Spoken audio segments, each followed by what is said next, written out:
Hello friends, আজকে দেখো একজন এসছে আমাদের বাড়িতে, নতুন অতিথি। দাঁড়াও,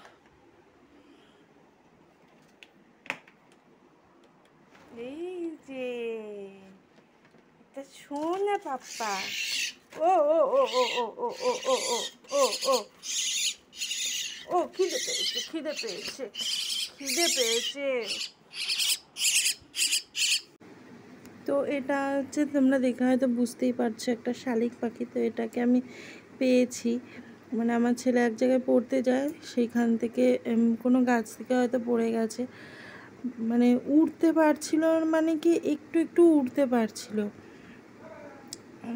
ওর মায়েরা হয়তো ওরা শেখাচ্ছিল, আর ও পড়ে গেছে রাস্তায়। আর মানে উঠে ওপর দিকে উঠতে পারছে না, খুব একটা ভালো উড়তে পারে না, একদমই ছোট বাচ্চা, নিজে নিজে খেতেও পারে না। তো আমি ওটাকে দেখে নিয়ে এসেছি। তো বাড়িতে এনে তো মুশকিল হয়ে গেছে, মানে কি একে খাওয়াতে পারছিলাম না, কারণ ড্রফার ট্রফার তো কিছুই নেই। তো সেই কারণে খাওয়াতে ভীষণই অসুবিধা হচ্ছিল। তো দেখি বিকেলবেলা যদি পারি তো একটা ড্রফার নিয়ে আসতে হবে।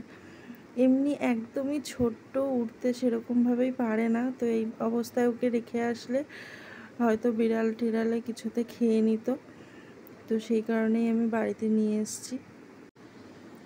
তো আসলে এটা অনেক দিন আগেকারেরই ভিডিও, আমি শর্ট ভিডিও করে করে কয়েকটা ছেড়েছি। তো ভাবছিলাম যে আগের মানে সমস্ত ভিডিওগুলোকে নিয়ে একটা লং ভিডিও করে তোমাদের সাথে শেয়ার করব।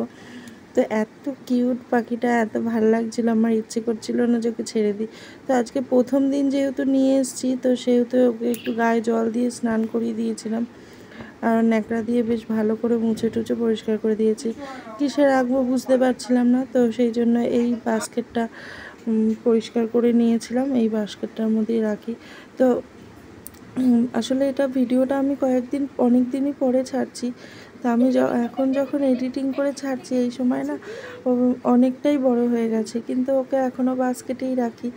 তো বর্তমান ভিডিওগুলো তোমাদের সাথে পরে আমি অবশ্যই শেয়ার করব।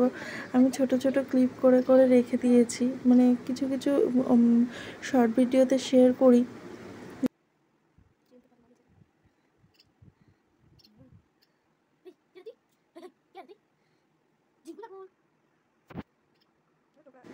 তো আপাতত ওকে তো আমি ওই ছাতু খাওয়াচ্ছি। তো আমার এক বান্ধবী আছে, তার কাছ থেকে জিজ্ঞেস করেছিলাম যে ওরা কী খায়। তো বলেছিল যে পাখি যেখানে বিক্রি হয় সেই পাখির দোকানে গিয়ে বলবে, তাহলে ওরা খাবার দেবে। তো দেখি একদিন আনতে হবে খাবারগুলো, কি খায় না খায়। তো তোমরা যদি কেউ জেনে থাকো তাহলে অবশ্যই কমেন্টে জানিও এরা কি খায়।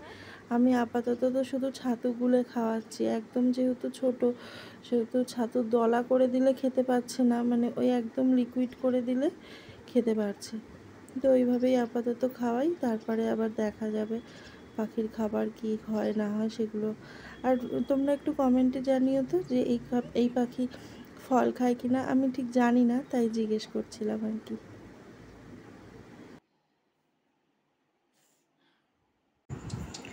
তো বেশ দু একদিন হয়ে গেছে এখন তো এখন বেশ একটু ছটপটে হয়ে গেছে। তো তার জন্য ভাবছিলাম যদি কখনো উড়ে চলে যায়, তো ওর জন্য ওর মাথায় সাদা রং দিয়ে একটুখানি দাগ দিয়ে দিয়েছি, যে যদি কখনো উড়ে চলে যায় তাহলে ওকে হয়তো দেখে চিনতে পারবো, সেই কারণে। কিন্তু ঠাকুরের ইচ্ছায় অনেক দিনই হয়ে গেছে, ও এখনও আমার কাছে আছে। ও এখনও উড়ে পালিয়ে যাচ্ছে না, এখন যথেষ্ট উড়তে পারে।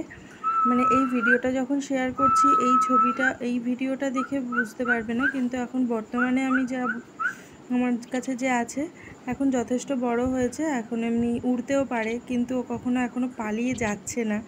জানি না হুট করে কখন পালিয়ে চলে যাবে, কারণ পাখি তো, দুটো ডানা তো আছে, মুক্ত আকাশে উড়তে চায়। তো যাই হোক, তো আজকের মতো ভিডিও এখানেই শেষ করে দিচ্ছি। তো কেমন লাগলো ভিডিওটা অবশ্যই কমেন্টে জানিও, ভালো লাগলে একটু লাইক করে দিও। আর তোমাদের কাছে অবশ্যই প্রশ্ন থাকলো যে পাখি কি কি খায়, এই পাখি কোনো ফল খায় কিনা বা আদার্স কিছু খায় কিনা, তো অবশ্যই আমাকে একটু জানিও। তো আজকের মতো টাটা, বাই বাই, দেখা হবে আবার একটা নেক্সট ভিডিওতে। তো চলো টাটা, ততক্ষণ তোমরা খুব খুব ভালো থেকো, সুস্থ থেকো, সাবধানে থেকো, আর নিজেদের অনেক অনেক খেয়াল রেখো। টাটা।